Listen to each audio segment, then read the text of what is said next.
Leadership is about others.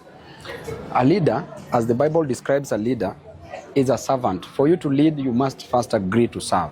He who must be the greatest among you must be the least among you, must agree to serve you. So leadership is about others. As we give hope, we also work to transform lives. Yes. We also help. We know that there are notions that there could be a generation that is hopeless in quotes, but they are not hopeless. All these people are created in God's own image. All these people have a vision and they have a mission in life. A mission to ensure and a vision to ensure that they transform their lives and the lives of their neighbors for the better. And we are here to assist them. Yes. And we know that Kenya that was in 1960s is not Kenya that was in 1990s, and is not Kenya that is there today. Things change. Every other time we get proper leadership, people could be hopeless because there are no jobs.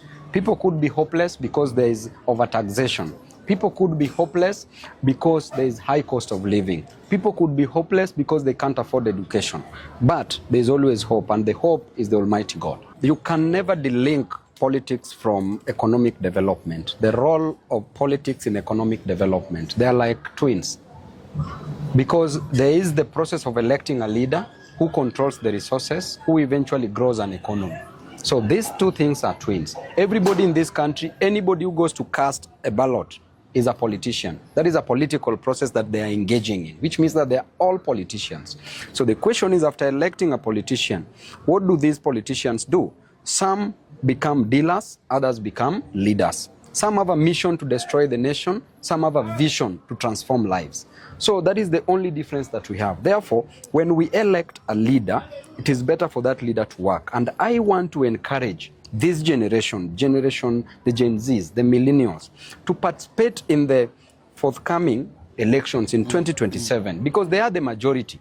They add up to 65 to 70% approximately of the Kenyan population. That means that they can produce a president among themselves.